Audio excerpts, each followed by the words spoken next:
ব্রট to you by V Guard, co powered by Sensodyne ও ভিমল। বলো কথা কেশরী।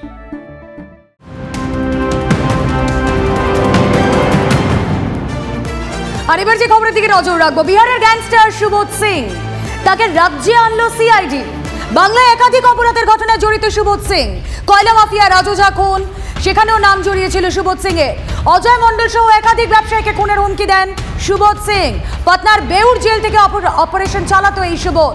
মনীষ শুক্লা খুন মনে আছে নিশ্চয়ই, 2020 সেই ঘটনাতেও নাম জড়ায় সুবোধ সিং এর। খুন, ডাকাতি সহ একাধিক অপরাধে জড়িত সুবোধ এবার সিআইডির জালে। কথা বলবো, সুজয় পাল প্রতিনিধি রয়েছেন সঙ্গে।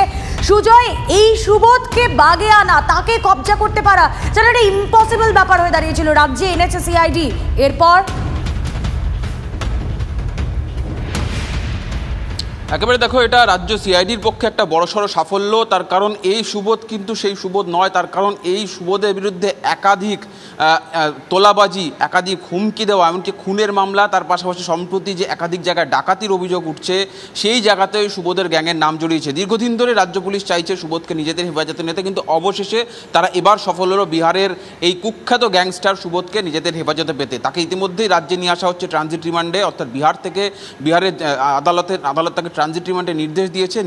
এ রাজ্যে এনে তাকে নিজেদের হেফাজতে নেবে সিআইডি, এবং তাকে কিন্তু একাধিক মামলায় তাকে পরবর্তীতে যুক্ত করা হবে। তার কারণ সম্প্রতি তুমি মনে থাকবে যে বিহারের একজন ব্যারাকপুরের একজন ব্যবসায়ীকে তোলাচে হুমকি দেওয়া, তারপরে একজন বিরিয়ানি ব্যবসায়ী, তাকে তো হুমকি দেওয়া, এই ধরনের একাধিক মামলার ক্ষেত্রে এই সুবোধ সিং কুখ্যাত দুষ্কৃতী তার নাম জড়িয়েছে। তার বিরুদ্ধে অভিযোগ যে জেলে বসে, বিহারের জেলে বসে সে গোটা রাজ্যে, অর্থাৎ এই রাজ্যের বিভিন্ন জায়গায় তার নেটওয়ার্ক কাজ করত। তার কথাতেই নির্দিষ্ট ব্যবসায়ী বা নির্দিষ্ট প্রভাবশালীদের কাছে চলে যেত তার দুষ্কৃতীরা, কখনো হুমকি বা কখনো বা তাদের উপর আক্রমণের ঘটনাও ঘটেছে। ফলে এই সুবোধকে হেফাজতে নেওয়া রাজ্য পুলিশের কাছে বা সিআইডির কাছে অত্যন্ত গুরুত্বপূর্ণ ছিল, অত্যন্ত জরুরি ছিল। সেটাই অবশেষে সফল হয়েছে। নজর থাক সুজয়, আর এই সুবোধ সিং খুনের ঘটনা, হুমকি হুঁশিয়ারির ঘটনা, যেমন আমাদের প্রতিনিধি বলছিলেন, এবং রিসেন্ট পাস্টে এই বঙ্গে যেখানে যেখানে ডাকাতির ঘটনা ঘটেছে, প্রত্যেকটা ঘটনার মাস্টারমাইন্ড এই সুবোধ সিং। তাকে বাগে নিয়ে এবার পুলিশের হাতে কি তথ্য আসে, সিআইডির হাতে কি তথ্য আসে, অবশ্যই নজর থাকবে আমাদের। আপাতত ধন্যবাদ সুজয়। একটা ছোট্ট ব্রেক নিচ্ছি, সঙ্গে থাকবে। এবার নজর রাখবো কোচবিহারে, কারণ অবশেষে মাথা ভাঙার নির্যাতিতার বয়ান রেকর্ড। কোতোয়ালি মহিলা পুলিশ থানায় বয়ান রেকর্ড মহিলার। ঘটনার 5 দিন পর বয়ান রেকর্ড করা হলো। নির্যাতিতাকে নিয়ে থানায় যায় বিজেপি। কথা বলবো আমাদের প্রতিনিধি সুমন কল্যাণের সঙ্গে। সুমন, আর কি আপডেট পাওয়া যাচ্ছে? দেখো, ঘটনা ঘটেছে প্রায় 5 থেকে 5 দিনের বেশি হয়ে গেছে। সেই 5 দিনের মধ্যে এমজেএন মেডিকেল কলেজ হাসপাতালে ভর্তি ছিলেন চিকিৎসার জন্য এই নির্যাতিতায়। 5 দিনের মধ্যেই বয়ান রেকর্ড করা গেল না, তার বক্তব্য শুনতে পারলো না। এটা নিয়ে কিন্তু একটা বড় ছোট অভিযোগ ছিল। গতকাল অগ্নিমিত্রা মল থেকে শুরু করে যারা এসেছিলেন, তারা অ্যাডিশনাল পুলিশ সুপারের সাথে কথা বলেছিলেন, তাকে এই বিষয়টা জানিয়েছিলেন। যে এফআইআরটা হয়েছে, সেই এফআইআর এর বয়ান নিয়ে ধোঁয়াশা তৈরি হয়েছে। কারণ নির্যাতিতা প্রথম দিন থেকেই বলেছেন যে তাকে উলঙ্গ করে, নষ্ট করে 1 কিলোমিটার হাঁটানো হয়েছে। আর অভিযোগপত্রে যা রয়েছে তাতে রাজনৈতিক কোনো বক্তব্য তুলে ধরা নেই। কিন্তু বিজেপি করেন ওই মহিলা। একের পর এক অসংগতি মহিলার সঙ্গে বক্তব্যের সঙ্গে এফআইআর এটি এর আগেই করা উচিত ছিল পুলিশের। যেটা জানা যাচ্ছে যে আজ সকালে মহিলাকে যে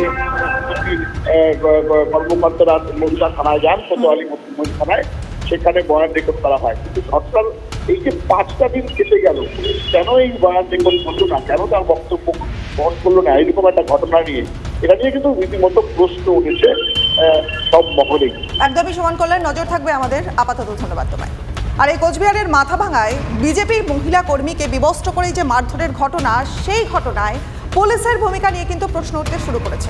TV9 বাংলায় নির্যাতিতার অভিযোগ, তৃণমূল নেতাদের সামনেই পুলিশ তার বাবাকে দিয়ে এফআইআর লিখিয়ে নেয়। এফআইআর এর মূল যে অভিযুক্ত, তার নামই নাকি ছিল না।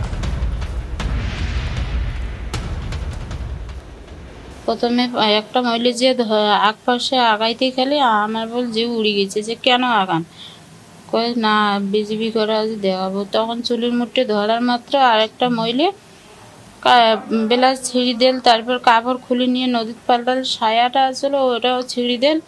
দেওয়ার পরে যখন চুলের মধ্যে ধরে আমাকে 1 কিলোমিটার খালি দেহা ধরে নিবড়ে এ পাকে একবার পাকায় একবার ও পাকে পাকায়, এইটুক করে 5-6টা মহিলা হচ্ছে একাই পাই। কথা পুলিশের থেকে বারবার বলা হচ্ছে যে আপনাদের পারিবারিক গন্ডগোল, তার কারণে এটা হয়েছে। এটা কি পারিবারিক গন্ডগোলের কারণে হয়েছে বলে মনে করেন? বাড়ি বাড়ি গন্ডগোল হইলে তাইলে আমাদের একটা নতুন ছাপড়া তুলছি, ছাপড়াটার মধ্যে কেন টিএমসি ঝান্ডা নাকি বান্ধি তুলি? পুলিশ যে তদন্ত করুক তো 3-4টে ঝান্ডা কেন দিছে আমাদের বাড়িতে? জমিতে আমি কিনলাম, বালু ফেলাইলাম, বালুর উপরে নাকি ঝান্ডা দিয়ে দিচ্ছে। ও দেখে না জোর জমিনে খাস জমি, পিডব্লিউ খাসে তো সবার আস্থা থাকে, আস্থা দিয়ে তো বাইরে হওয়া খাবে, তাহলে এটি কি বাড়ি বাড়ির ব্যাপার? এই যে ঘটনাটা একটা এত বড় নারকীয় একটা ঘটনা ঘটেছে, তারপরে পুলিশ কি আপনার সাথে যোগাযোগ করেছিল বা পুলিশ এসে কোনো এই তদন্তের ব্যাপারে কোনো রকম জিজ্ঞাসাবাদ করেছে আপনাকে? না, পুলিশ এখনো আসে নাই। পুলিশ তো আমাদের ভিতরে দেখে না, পুলিশ তো ওরার কথা মতন চলে। বর্তমান টিএমসি যেটা করবে ওইটাই। একটা অভিযোগ করা হয়েছে, অভিযোগটাও দেখেছি। ওখানে ওই অভিযোগটা লিখেছে কে? সেখানে তো এই রাজনীতির অঙ্গ বা আপনার সাথে এই যে পারিবারিক দ্বন্দ্বের কথা উল্লেখ রয়েছে। এই এফআইআরটা লিখতে গিয়েও কি কোনো সমস্যা তৈরি হয়েছে? সেদিন কোনায় আমার বাবা গেছিল, আমার বাবার তো লেখাপড়া নাই, ভয়ে আতঙ্ক হয়েছে। তারপর শুনছে টিএমসির পার্টির লোকগুলো সব ঘোষাডাঙ্গা হচ্ছে, হাঁক দেখ করে নেকছে। আমার বাবা কইছে যে আমার বাড়ির আশেপাশে মুহুরি ভুল করিয়ে পারিবারিক বলে নেকিত হয়েছে। এইটা আমার বাবার ভুল হয়েছে। আমি যদি সুস্থ থাকলাম হয় তাহলে ভালো করে নেকলাম হয়।